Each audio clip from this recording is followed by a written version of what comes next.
frabar. Bueno, en el siglo XVIII en Europa es un cambio muy importante del que el absolutismo del siglo XVII, del sistema mercantilista, se está conformando el capitalismo más moderno, está en ciernes desde el siglo XVII a través de la revolución científica, una aplicación de esa ciencia en los procesos de producción que van a desembocar allá hacia fines del siglo en Inglaterra con la revolución industrial, con el aprovechamiento de la fuerza del vapor y la producción mecanizada y en serie y en masa, que esto va a generar una invasión de productos industrializados en todo el mundo, sobre todo en la primera etapa de Inglaterra, pero después del resto de los imperios europeos. Pero bueno, eso es. También en la cultura, en la política, en la cultura, se están produciendo cambios muy importantes. El despotismo ilustrado, la ilustración como fenómeno cultural que se produce tanto en las cortes europeas como en círculos de intelectuales que están por fuera de las cortes. Ya las monarquías no controlan ni tienen tampoco ganas de controlar todo, y se empiezan a dividir ciertos roles. El mundo se empieza a secularizar, el rol que había tenido en el mundo católico, en la Europa católica y en las colonias de las potencias de España, de Portugal, empieza a ser cuestionado, incluso dentro de los círculos de las cortes de España y de Portugal. Aquel lugar de lo sagrado que decía Octavio Paz empieza a ser ocupado por el arte. Se empieza a definir el arte como una esfera de la contemplación, de la elevación del espíritu, a través también de ciertos postulados teóricos, como la estética, que no me acuerdo ahora el nombre de quien formuló la primera estética, pero bueno, no importa, está, lo tengo ahí en alguna parte lo buscan. Es un dato incluso menor, es un alemán. Como una disciplina separada. Entonces, las artes, hay unas artes que son altas, las bellas artes, las artes mayores, y otras que son artes aplicadas, porque son las que tienen que ver con los objetos de diseño. No es lo mismo un cuadro, una sinfonía, que una tetera y un juego de té. Aunque sean de una factura exquisita, no importa. El arte no tiene que tener un uso inmediato, está solo para ser contemplado, admirado o para elevarnos el espíritu. Lo que ahora llamamos música clásica, se llama clásica porque era el movimiento musical que vino después del barroco, en el siglo XVIII, que empieza a codificarse, esas sinfonías, todo ese tipo de cosas, se escuchaban. Los bailes populares se bailaban, eran cosas tenían como un uso, estaba la fiesta popular, estaba esa cosa, que lo subalternizaba desde esa clasificación, ¿no? También, por ejemplo, en mi campo, en la arquitectura, se separan ya definitivamente la arquitectura de la ingeniería. La arquitectura pasa a tener un valor simbólico supremo, como si fuera la pintura o una cosa de estas, y la construcción empieza a ser objeto de la tecnología y de la revolución industrial. Es muy impresionante ver, incluso en edificios muy interesantes de la Avenida de Mayo, del siglo XIX tardío de Buenos Aires o de ciudades como Rosario, Córdoba mismo, que tienen una estructura genérica, una estructura de perfiles de hierro, y eso se revestía con ladrillos y se terminaban decorando con algún estilo histórico. Esto era lo que imponía la academia, que había empezado como unificadora del gusto, sobre todo en Francia, para demostrar la fuerza de la monarquía y del Estado, era lo que estaba bien. Y también había talleres de banistería reales, de tapices, o sea, se generaba toda una unificación del gusto desde la monarquía, desde el Estado, hacia la sociedad. Eso pasó a tener un valor ya con las revoluciones burguesas y con el avance de la burguesía en el siglo XVIII, de unificador del gusto, pero ya como la imposición de la burguesía en ese sentido.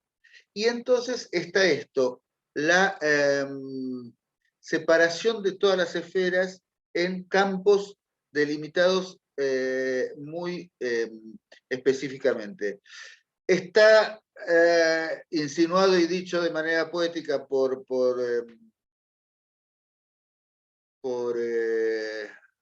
Octavio Paz, y más estudiado y muy bien analizado por Schiller en La invención del arte.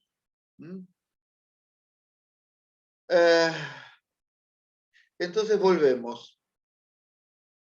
Y con esto cerramos esta parte más teórica y básicamente lo que vamos a hablar hoy sobre la teoría. Después terminen de leer lo que falta y lo comentamos el lunes que viene. Habíamos hablado del trabajo autónomo, localizado, o sea que tiene una carga de identidad. Esta cuestión de la autonomía que explicaba y que comentaba Pablo el otro día, y también lo que tenemos que empezar a ver, y me parece que a valorar, por lo tanto también es un rescate de aquellas técnicas, no solo de los objetos producidos allá lejos de hace tiempo. Porque ahí hago una pequeña digresión que es importante. En patrimonio, sobre todo cuando en la UNESCO y el ICOMOS y el ICOM, que tendrían que ser respetados los valores de integridad, autenticidad, etcétera, etcétera, de los bienes culturales, porque tienen un valor documental, como decíamos hace un rato. Pero ¿qué pasa? Como se valora o se dice que el patrimonio es el objeto, se termina fetichizando el objeto.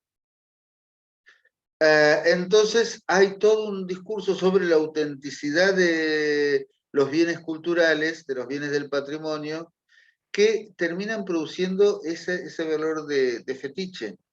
Pensemos que en la Edad Media, las iglesias tenían, en Europa, las iglesias tenían tesoros.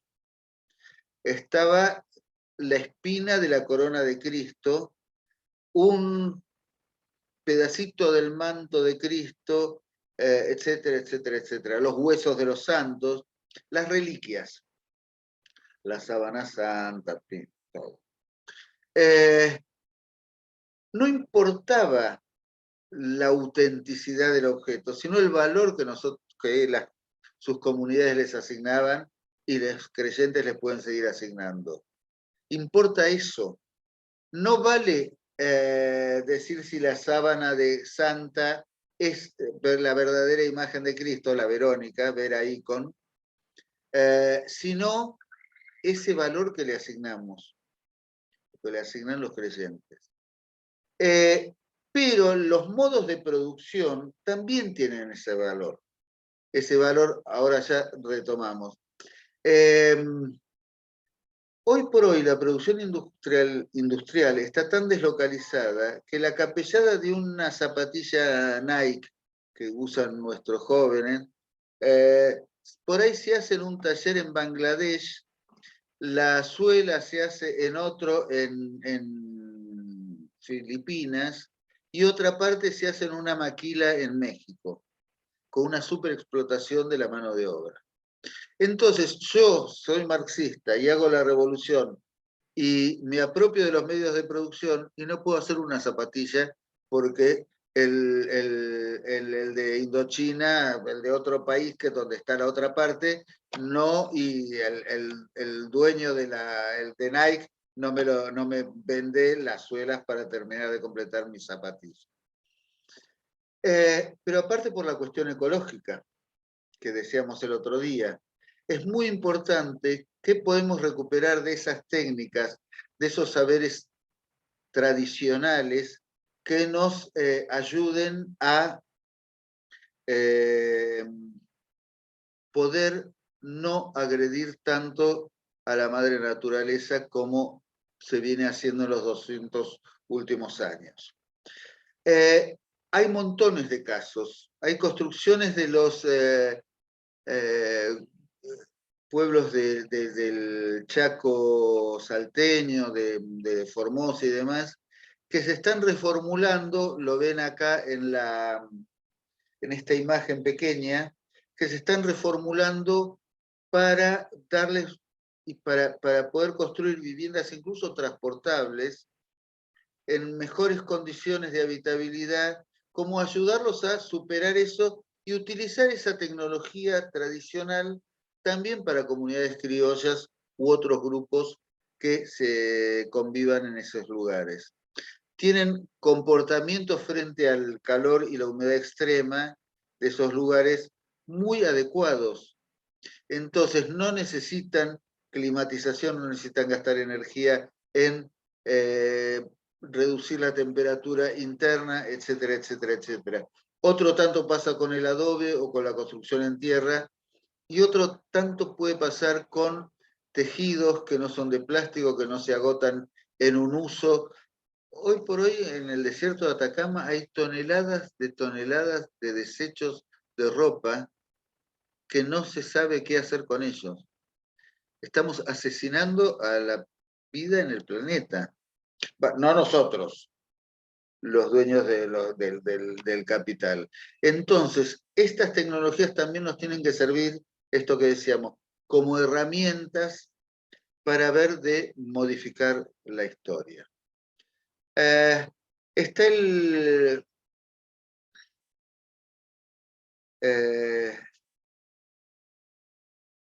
traíamos el objeto, nunca me acuerdo de pronunciarlo y no lo leí hoy antes de venir.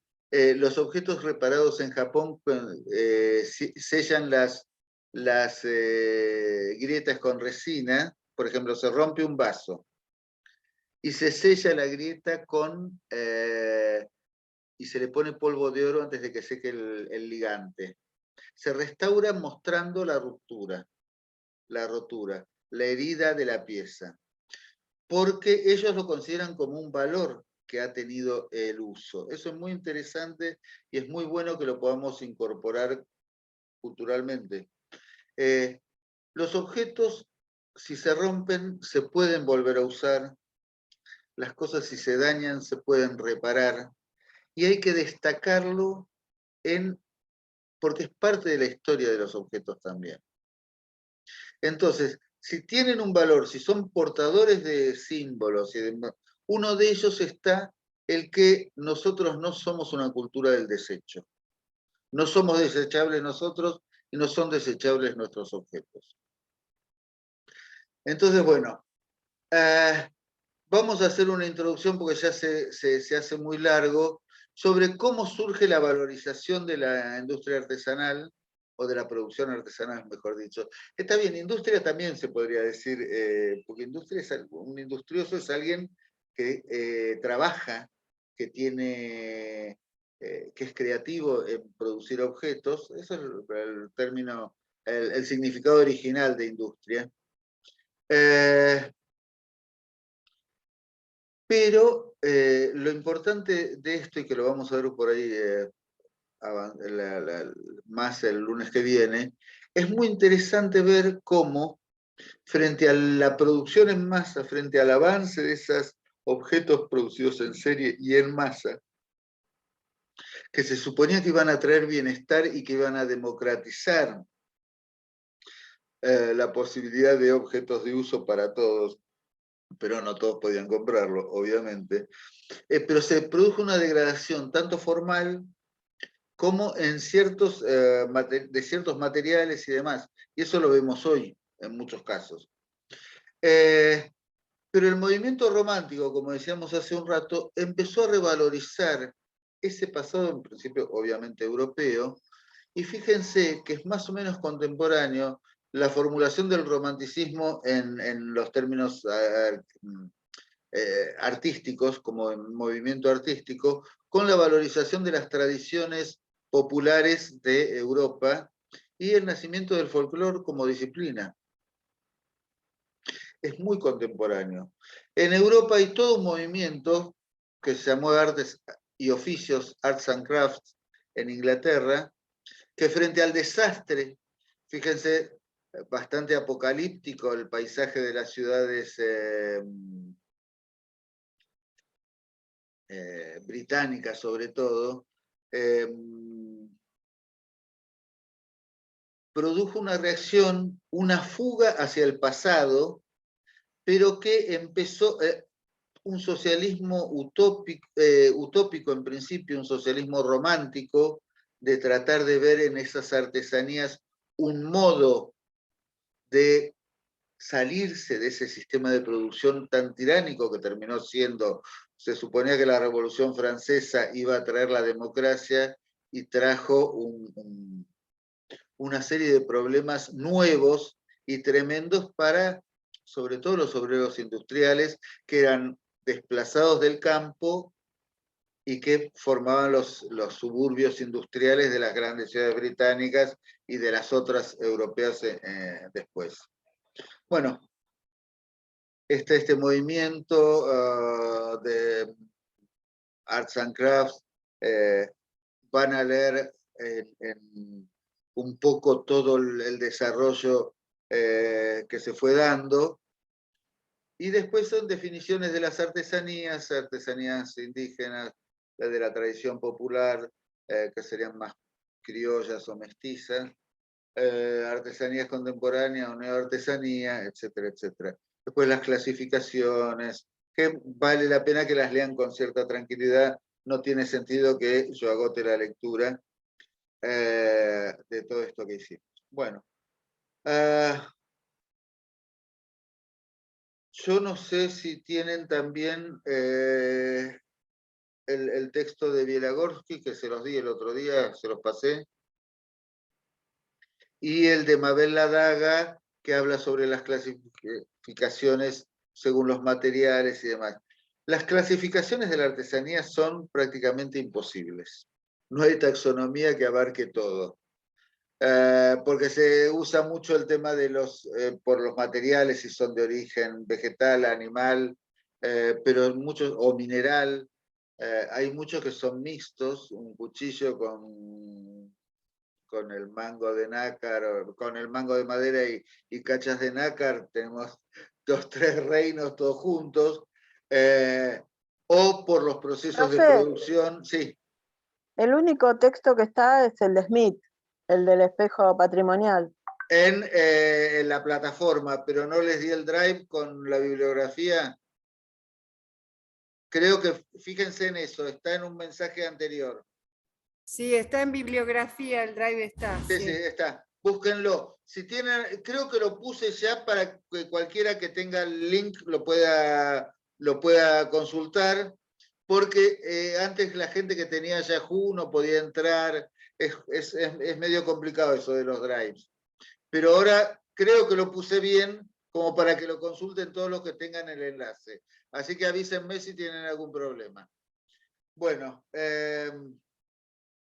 porque es interesante que tengamos más o menos trabajado ya, no digo estudiado, pero algún tipo de aproximación a los textos que vamos manejando. Bueno, terminado la parte teórica. Vamos a el práctico. Está también expresado en el programa, en el que está solo escrito, pero no sé si lo vieron, pero bueno, básicamente la cosa es esta. estamos interesados en que ustedes detecten algo que seguramente ya trabajaron algunas producciones, objetos de arte popular, de artesanía. Ticio Escobar dice que no hay arte popular y también es otro de los que sostiene que el arte popular es arte. Pero alguna producción o algún objeto o alguna colección de objetos, algún elemento que a ustedes les interese, analizarlo para y hacer la valoración para incorporarlo al patrimonio cultural. ¿Está? O sea, se puede trabajar desde... Nosotros no trabajamos los objetos, pero si hay una buena presentación, hubo el año pasado, no, hace 3, 4 años. O sea, una persona que trabajó, un estudiante que trabajó la culinaria de origen judío en la Argentina. Y también había ciertos objetos que eran propios de esa cocina.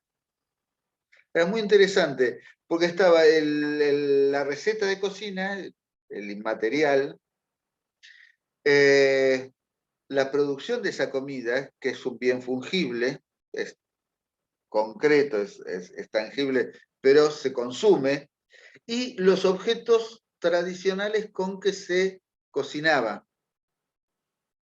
Pero también en otra oportunidad se trabajó sobre los vinos de Colonia Carolla, pero mejor dicho, sobre los vinos de las misiones jesuíticas de Carolla, que tenía una gran producción en la época del siglo XVIII, que no se perdió del todo con la extradición de los jesuitas, y que los inmigrantes italianos reelaboraron, hicieron otra producción que permite ahora, a nivel más o menos artesanal, más o menos industrial, tener vinos de una calidad casi tan interesante como la de los mendocinos. O algún tipo de arquitectura o algún tipo de cestería o de alfarería o de textiles. Eso vamos a ir viendo un poco cómo encuadrarlos, pero vayan seleccionando. Pueden ser hasta en grupos de A2, no nos interesa que cada uno pueda elaborarlo o que se elabore y se discuta en grupos pequeños porque cuando son grupos más grandes alguien deja de hacer aportes. Pero está interesante que cada uno busque o tenga detectado o algún instrumento musical de factura artesanal, pero también a veces con esto de que todo patrimonio es intangible, nosotros sí estamos trabajando con producciones que se tocan, que se ven, que se fabrican, cosas que se hacen. Entonces tiene que haber objetos. Hemos tenido de la producción de la arquitectura en tierra tradicional a la permacultura. Hay distintos abordajes. A nosotros nos parece interesante también que ustedes sean,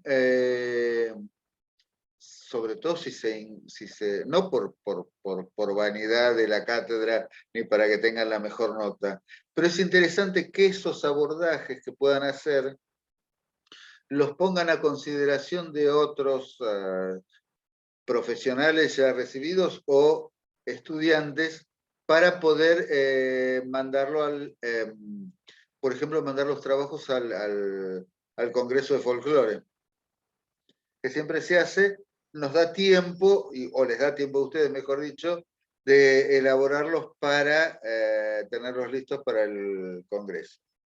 Así que bueno, vayan detectando alguna producción. Aparte, tenemos que respetar si el recorte temporal, siglo XVIII y XIX. Para adelantarles, terminamos, lo último que vemos es el fileteado porteño, que es uno de los últimos productos artesanales del siglo que nace en el siglo XIX, se proyecta al XX, pero que también es muy representativo, fue declarado Patrimonio de la Humanidad. Es muy representativo de la sociedad que se estaba formando en Buenos Aires, Rosario, sobre todo, con la incorporación de las grandes masas de inmigrantes italianos.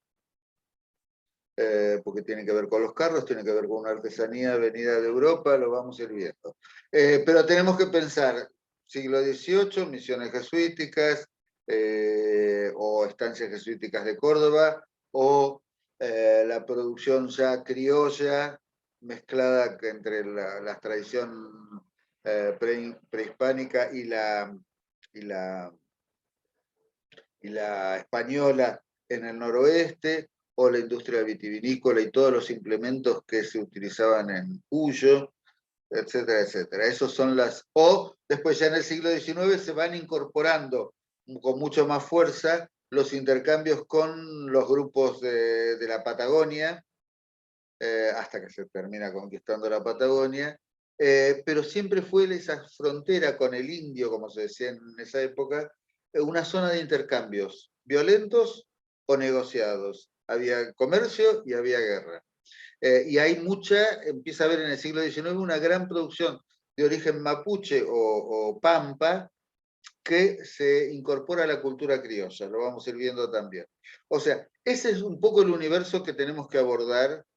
Seleccionen, hablen, nos lo presentan, lo vemos y lo van desarrollando a lo largo del cuatrimestre. ¿Está? ¿Puede ser un instrumento, profe? Sí, totalmente. Profe, una consulta. ¿Cómo? Hola, ¿qué tal, profe? Una consulta. Sí. Entonces, sería identificar un objeto patrimonial entre el siglo XVIII y el siglo XIX y empezar a analizarlo según la bibliografía y lo que vayamos viendo. Eso sería el trabajo de cátedra. Y por ahí, si es algo que no está como en la corriente principal de lo que venimos viendo, tratar de orientarlos a ver dónde podemos encontrar información y demás. ¿Por qué les digo? Hubo intereses múltiples y eso es muy interesante y es un desafío también para nosotros porque tenemos que empezar a incorporar también conocimientos con todos estos trabajos. Es una excelente ida y vuelta. Vuelvo a esto, pueden ser objetos, pero también pueden ser técnicas. Podemos hablar, no sé, digo, de un poncho catamarqueño o del tejido como técnica. ¿Cuáles son los telares que se usan, cómo se usan, si son criollos, si son producción indígena, etcétera, etcétera, etcétera? Y estamos hablando de nuestro, a Liz le digo, Villarreal. Salvo que vos seas ¿Sos argentina, Liz? Porque es un nombre que no es muy común acá, boliviana. Bueno, a ver, vuelvo a esto. Las regiones culturales están mucho más allá de las fronteras políticas. Si es una producción, a ver, alguien trabajó hace un par de años el charango. Profe, ¿puede ser una casa? ¿Una casa vieja? Puede ser. Puede ser. Puede ser algo, a ver, si nos trasladamos a Bolivia, a Paraguay, al sur de Brasil, seguramente, o a Uruguay, algunas producciones de Cuyo están muy, muy entrelazadas con lo chileno. Me parece que sí. Sería más difícil para nosotros abordar algo que tenga que ver con, qué sé yo, los indios navajos del sur de los actuales Estados Unidos, porque el aproximarnos a ese universo nos va a costar un poco más. Pero vuelvo a esto, todo lo que fue el cono sur de América en el siglo XVIII no tenía las divisiones políticas que existen ahora. Había desarrollos más locales, pero eso se permeaba. El río Paraná no era una frontera con el Paraguay, de ninguna manera. Ni el Uruguay con el sur de Brasil, toda la zona de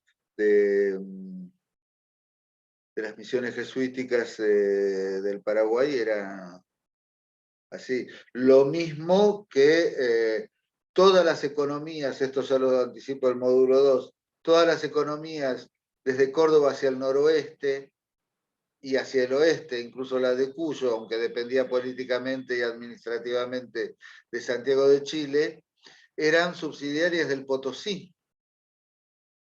El recorrido de las recuas de mula y de las producciones de toda esa zona tenía como destino final el Potosí. Así que bueno, estamos en eso. Podemos trabajarlos todo en conjunto. No nos vayamos más lejos porque nos va a costar. O otra, Los Ángeles Arcabuceros.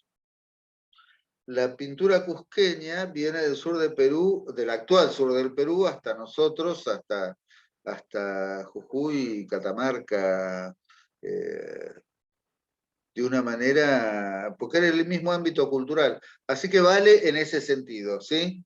No nos vayamos mucho más allá, ¿ok? Ok, no debo decir. ¿Estamos? ¿Le pasamos la propuesta por mail, profe? Sí.